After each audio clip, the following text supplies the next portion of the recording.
diversity just between them. Kevin Powers, Yellow Birds, am I on? No. Am I on? Is this on? Yes, oh, it yeah. came back. To write the Yellow Birds, Kevin Powers drew on this very intimate first-person experience as a machine gunner in the US Army in northern Iraq in 2004. And he passes what must have been the rush of impressions and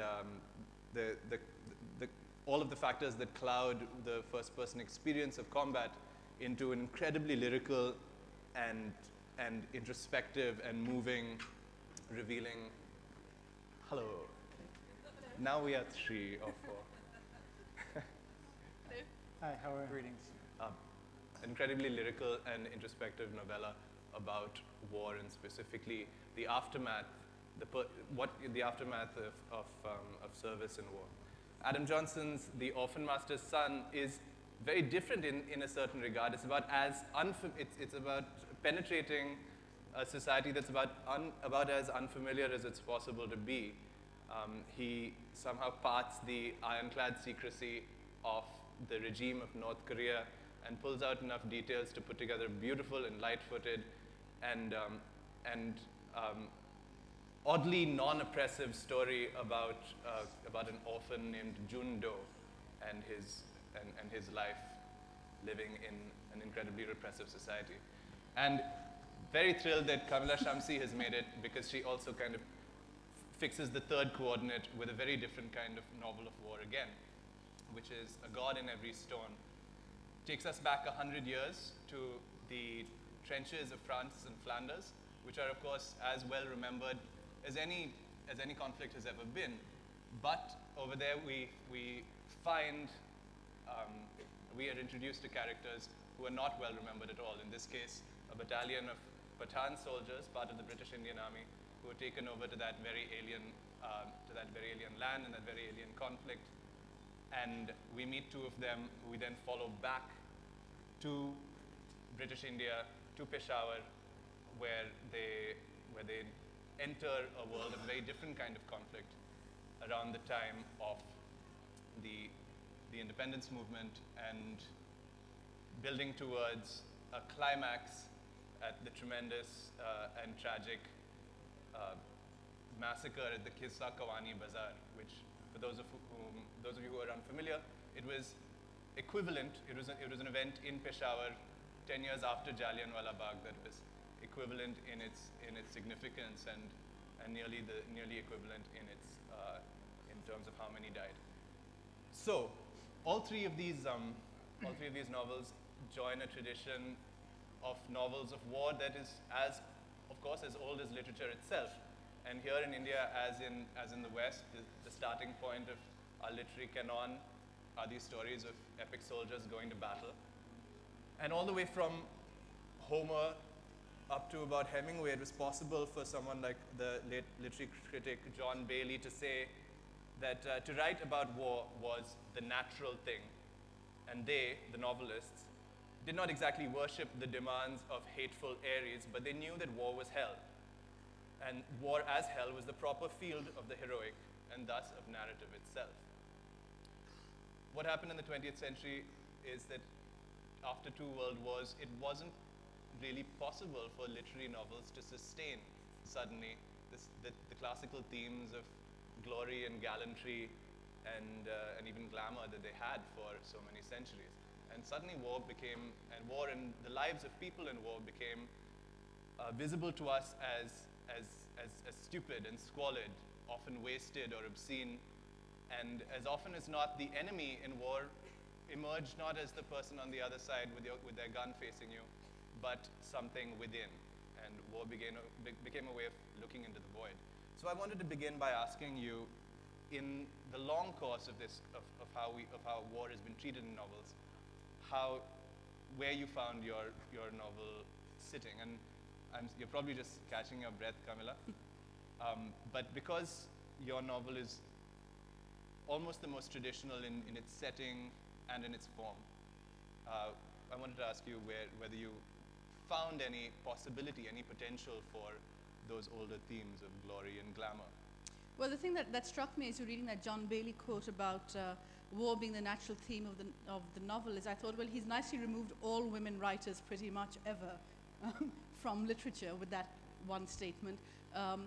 And you know, it's certainly true that although, of course, someone like Pat Barker, who's written the great First World War novels, is very much an exception to that. But you know, I wasn't thinking of my novel as being within the tradition of the war novel, because to me the central story is 1930. It's that conflict. So it was sort of idly I was asking myself, where were these characters before? And chronologically, it seemed that before they were in the First World War. I think one of the things I did was to read the letters that Indian soldiers were writing back, which are extraordinary documents. And what you'll find is they're not talking much about glory of the battlefield. They're not talking much about why they're fighting the war. I mean, it's an interesting thing if you are an Indian soldier fighting in Europe. The question of why you're fighting this war, or you know, who's right or what the causes are, doesn't really arise much. It's much more about, you know, I owe this guy so much money, could you go to his village and pay someone back? But when there are times when they refer very explicitly to what they've seen on the battlefield, and there they do return to the Mahabharata, the Quran, and all these. There's a lot of, you know, this is hell. So for them there was a grandness, but it wasn't grandness on a heroic scale. It was just sort of the appalling, you know, grand in this sort of mythically awful way that they'd never imagined. And of course, for a lot of them, it was the first time they were seeing Europe, this place that had colonized them, and this myth of, you know, the very civilized Englishman and all that, and then they go to these battlefields and see what's happening there, and that takes a bit of a blow. So no, I didn't see myself within the tradition of the heroic war novel, but I think largely the tradition of the heroic war novel has tended to be a more masculine field as well, which is why I was as interested in the story of a woman archaeologist who the War Department tries to you know, bring in for propaganda purposes to do their bidding, which seemed to me an equally fascinating story as that of the Indian soldiers on the front. That's right. It's worth my correcting myself in saying that A God in Every Stone is certainly not simply about the First World War, or even the stretch between the First World War and the 1930s and the Qissa Khawani massacre. In fact, it has a scope of history that goes back centuries, but that's a little bit outside of the ambit right now. What does happen, though, in the trenches or on the fields of Ypres, if I'm pronouncing that correctly, where, this is a spoiler, but two of your heroes encounter a gas attack, or two of your characters encounter a gas attack, is that they find a moment of powerful connection, sure, and one of them saves the other.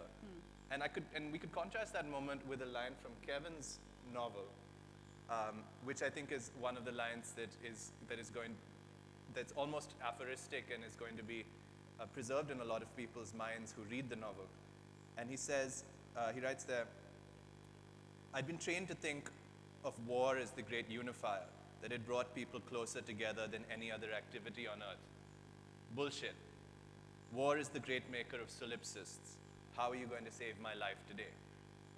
So, Kevin, obviously you're writing from a very different perspective, and you had to sort of, I think, if it's fair to say that writing this must have been a process of sorting through your own experience. Certainly. Yeah, no, I think when I returned home from my military service, I was constantly presented with a question from family members, just people I would randomly meet who discovered I was a veteran. They would always ask in one form or another, you know, what was it like? And you know, it occurred to me straight away that I had no idea how to even begin to answer that question. How to find moments of recognition for people who didn't share this experience with me. How do I approximate that? Is it possible to approximate that? Certainly, I think it is, or I wouldn't have tried. But one of the things I was interested in looking at, yes, I agree completely that these ideas of glory and the kind of grandeur and romanticism of war aren't really present in serious writing about war, but they're deeply entrenched in the culture at large. Right. You know, particularly I anticipated my audience to be largely American. I'm certainly very grateful to have reached people in other countries, but you know, in the United States, these notions of you know, our brave soldiers and this kind of platitudinous approach to what it means to be in combat was something that I felt like I had to acknowledge, and you know, I wasn't necessarily trying to actively negate those ideas, but I felt like, you know, I wanted the character to become aware of that on his own, that what he had been told, the kind of cultural climate that you know, that allowed him to join the military, go to a war that he didn't really understand, that hopefully, you know, there would be an opportunity for readers who were open to kind of discovering those contradictions. So certainly that context was something I was thinking about as I was working on it. And one of the things that the Yellow Birds achieves so powerfully is that it brings to life the state of mind of the soldier long after he or she has left the battlefield or the war zone or their deployment or their tour of duty, and is sitting on their own in a cabin, you know, under their mother's anxious eye, trying to cope with it all. So there's that added sort of arena that in which a soldier or someone who's been at war has to cope with things, and that is Certainly. long after it's over. There's that. We now characterize it as post-traumatic stress, but I suppose it's a whole diversity of psychic debris that you're Of waiting course, to I be mean, settled. people talk about moral injuries. One of the things that one of the ways in which I think about it is this idea that you know, the danger doesn't end simply because you've returned back to physical safety. And in a lot of ways, I think that the kind of psychic and moral damage can be more significant because it's not nearly as obvious, and the consequences are not nearly as obvious. So it was certainly something that I felt like, I mean, now it's entering into writing and film, you know, but I felt like it wasn't something that was present in literature to the degree that I thought you know, the subject warranted. Right. And again, it's just another way of trying to engage with the culture in which I live and to let people know that, one, even if we say a war is just, it doesn't remove the damage that it does to people on either side. You know, unfortunately, the war I fought in, I don't believe it was a just war. But also that when people come home, the danger doesn't then miraculously end. So those are all things that I hoped would be present in the text when people were reading it. Fantastic, thank you. Let me move this on to Adam. The same question, you know, so your novel is set in North Korea, which is a state that's sort of frozen in an attitude of war, even if it is happily or fortunately not actively engaged in fighting. But arguably one could say that, especially after reading this incredible and engaging novel, that it's about a regime which is at war perhaps with itself or with the truth about itself. And in that war, all of its citizens are totally mobilized. And yet at the same time, you've managed and controlled how oppressive that atmosphere feels. And the word that I encountered in people's descriptions of the book is that it's a picaresque. It actually moves very lightly and is very funny at points. Can you talk about how you managed to control those two and not simply have it become 1984 the real deal? Yes. Well, thank you for those words.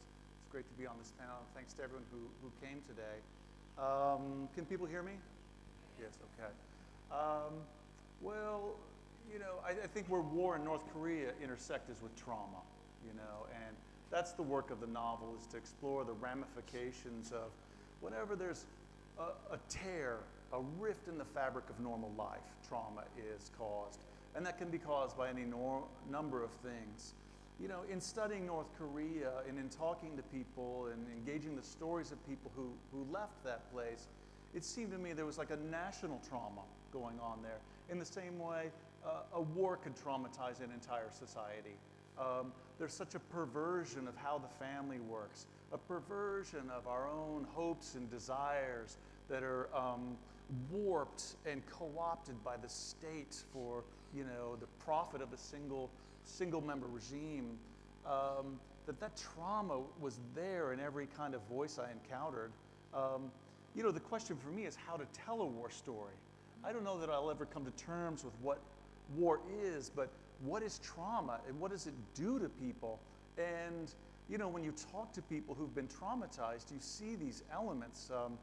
Their stories are fragmented and broken up in pieces. I mean, for each of you, when something bad happens, you want to tell the story to someone. And when there's a breakup or a setback and you tell that story, you feel the pain again, right? I call my mom or I tell my wife about bad things that happen, and they can re-hurt you. The tears come again because in telling the story, you provide structure and chronology and causality and voice and language. This is what a novel is. This is what storytelling is. But I think traumatized people and people who've been through war, if they can find language, and you know, Elaine Scarry, who's a critic on trauma, talks about how, you know, trauma actively destroys language. But if people can find the voice, one of the things I notice is that they tell their stories in ways to avoid feeling the pain of it. So they tell it in pieces, or they'll tell their stories out of order, or change the point of view, right? And I kept encountering these things in the stories of defectors. They tell their stories backwards or in little bits so they could get it out without having their story overwhelm them. Because imagine having a story that's so painful that it could incapacitate you to tell it, if you could tell it. So, you know, when you're looking at an entire society where the fabric has been torn in that way, I mean, I had to capture that psychological truth. But I guess it is a picture of picaresque too. I mean, I found North Korea utterly fascinating, and I felt like I wanted to show the reader all aspects of it. And I think this is true of a convention of the war story, is that it's an inherently personal experience times multitudes, right? You cannot summarize or abstract or generalize war. You cannot move it into expository means because it's so absolutely personal. So how do you tell personal stories but have them suggest the scale of war? I think that's one of the challenges narratively. There's a wonderful quote from Martha Gellhorn, who's of course a celebrated war journalist, which I was thinking about leading off with, but I think summarizes a lot of what you just said. She said, "War happens to people one by one." Right. That's really all I have to say, and it seems to me I've been saying it forever. That's right. But thank you also for bringing up the question of how war and traumatic events like that fragment memory and storytelling. Because it seems to me that in a situation of war or in a situation of conflict, storytelling and the ability to construct narratives and justifications and alibis can become crucial to your survival, either in the moment or afterwards. And yet at the same time, your ability to hold on to memory or to create narrative is never more under assault.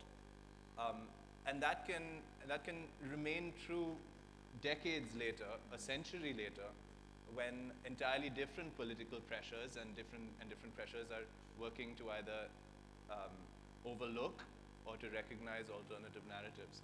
And so I would really be interested in asking how each of you, what challenges each of you encountered in terms of the telling of these war stories. There's an element of non-fiction inside each of your stories, and especially where they concern the encounter with war or with a warlike state. And it seems to me that element can be found in practically any story that you seek out that's about a war. And so I'm very curious about that challenge, and whether war is essentially a war novel is essentially always a form of testimony. Let me take it back to you, Kamila.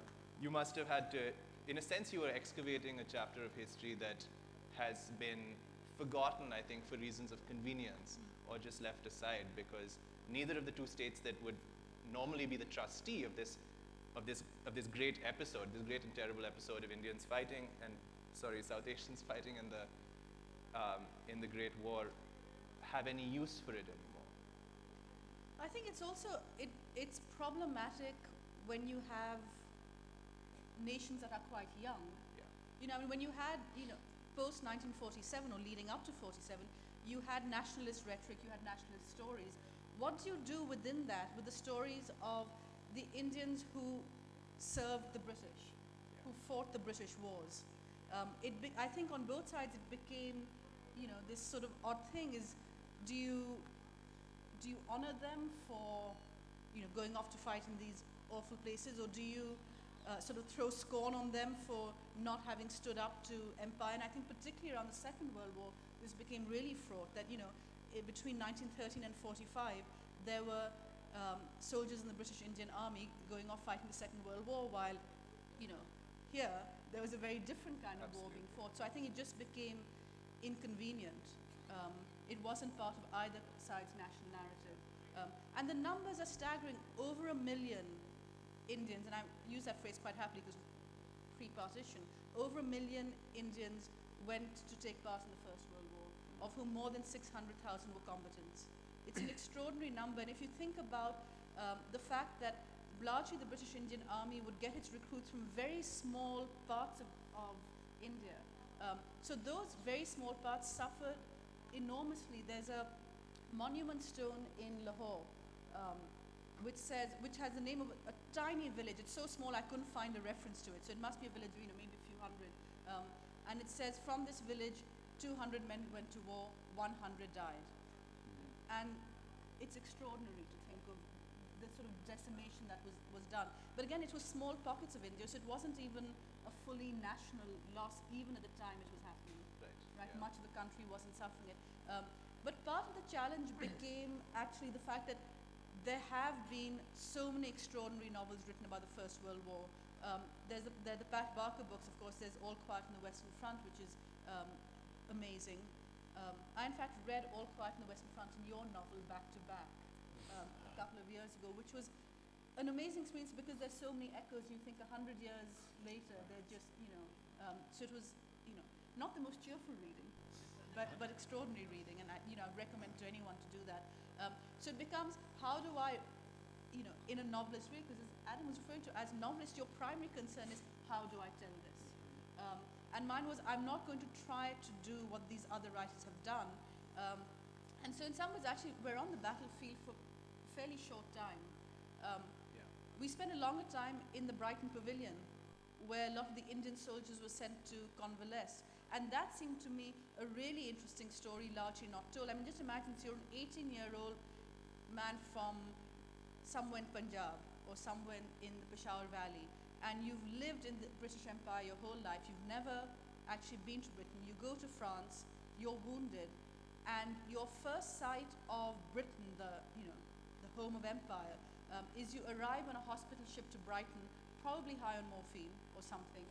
And the first thing you see is the Brighton Pavilion, which I don't know how many of you are aware of. It was a kind of oriental fantasy palace. So it had, it's like really bad Mughal, right? So it has all these domes and things. And they must have thought, what is this world? And they were, on one hand, in certain ways treated very well, but they were also, the British didn't want them mixing with English women. So in a lot of hospitals, they were pretty much kept under guard and not allowed out. And there was a real sort of conflict. And to me, that became a very interesting conflict with these British Indian soldiers who'd gone, they'd served, they'd fought, they'd got injured, and now they were back in Britain, and Britain didn't know what to do with them, whether they were heroes, whether they were the colonized, whether they were the dangerous foreign men. Yeah. So what I did was, in some ways, I suppose, shift the gaze and shift the storytelling to those things that I felt hadn't been covered in the war stories. I would love to draw you out further on that, especially because of where the novel goes, and eventually our main protagonist, Qayyum, finds himself on the other side of the army's gun, the army that he himself has served, and it's beautiful sort of crystallization of the questions that must have afflicted Indian soldiers back then. But let me quickly move on, since we only have a few minutes left. And Kevin, I've been wanting to ask you. You mentioned that the book emerged as a way of responding or grappling with what in the book you call that fucking question, which is what is it a reporter or one of the junior or one of the enlisted? Well, I mean, it's both a reporter. Originally, them asking the experienced sergeant what it's like, but really the question is the thing that was most interesting to me. Yeah. And one of the challenges in writing it is, you know, I was kind of baffled by it in one respect, simply by how much information is available about our modern wars. In fact, I mean, you know, I certainly don't recommend this to anybody, but you can go online and watch all manner of violence and combat firefights. It's all available, and at a certain point in the U.S., I mean, these things were talked about every day on the news, in the media. So it just occurred to me that the problem wasn't one of you know, lack of information. And so really, I kind of did my best to sort of strip out as much of that part of the story as I possibly could, the sort of specifics of who and why, and focusing on, you know, the way that the narrator is kind of perceiving but not comprehending. He doesn't know who or I anyway. And then I felt like there was a kind of parallel dramatic opportunity to also tell the story of him arriving at a moment where he's sort of in a place where it's possible to begin to try to put that story together, to take all of those perceptions and attempt to comprehend the sort of totality of it, which, you know, I hope, you know, readers will be interested in the kind of difficulty of that process. I think it's dramatic, and that also speaks to the question of structure that you asked about and that Adam was mentioning, and it just seemed to me that I had to fragment his efforts to sort of put it back together, because for him it is this kind of puzzle that, you know, he doesn't even know what the image is supposed to be that he's trying to create. And you know, ultimately it's an attempt for the narrator to try to arrive at something like accountability, taking responsibility for his own part in what he's done and what he's been a witness to. And so, you know, so I felt like there were multiple levels that this story existed on that didn't really have to do much with, you know, the movement of armies in the field. You know? But since we have you up here, I have to ask, you're also a poet, and you've written poetry as well as this piece of prose that addresses this experience. And since we're on the question of fragmentation and the challenges to writing, did poetry avail itself more easily to talking about this? I mean, I don't know if it's more easily or not, but, you know, poetry does seem to have a capacity to communicate with a certain amount of immediacy, whereas the novels I love, one of the qualities I love about them is how immersive they are and how you sort of lose yourself in the world that's been created. And for me, one of the draws of poetry is that, you know, comprehension isn't necessarily the thing that I expect or hope for from poetry. It's a kind of immediate transfer of energy that it's apprehension rather than comprehension. And so, yeah, very often I'll turn to poetry as both a writer and a reader to just kind of physically engage with what language does, you know, emotionally, and it's the kind of sensory experience of the human voice at work and those sorts of things. So. Well, we're nearly out of time, but I have to end with one last question to Adam. Following on the same question of testimony and truth and how you represent them. You drew on a lot of defectors' testimony, as you just said, and you made a visit to North Korea as well. How was it difficult finding the moral balance that was going to inform how you told otherwise a novel about someone that was a fictional character? Yes. What is it to tell someone else's story whose experiences are so different than my own? That's with knowing that trespass is inherent in that. I just became obsessed with North Korea, and I read book after book after book after book, and what I was looking for was what it was like to be a dad in North Korea, or an average person, or I wondered if I was a writer born in North Korea, like what would I have to write? And the books were about like politics and nuclear issues and lots of economics, important things, but I couldn't find that portrait.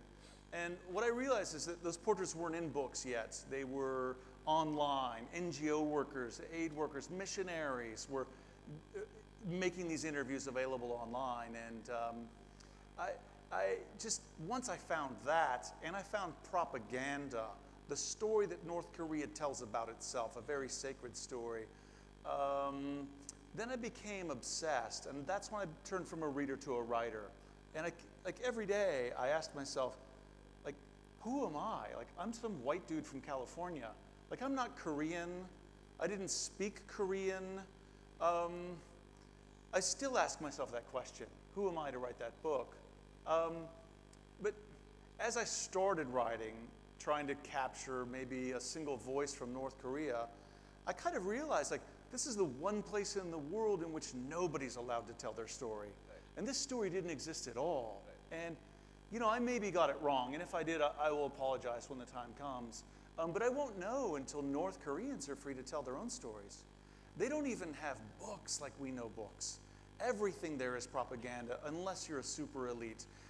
Everything they read and everything they see is designed to glorify the regime.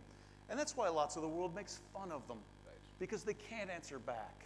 And what I found is that the defectors have been trained their whole lives not to express themselves, that it's dangerous, and that they have survivor's guilt, that they've been traumatized, and they're just trying to move forward and not look back. I think a time will pass, like a time between war and expression, in which there will be a wave of defector art about North Korea that will be very powerful. And hopefully North Koreans will be free to tell their stories.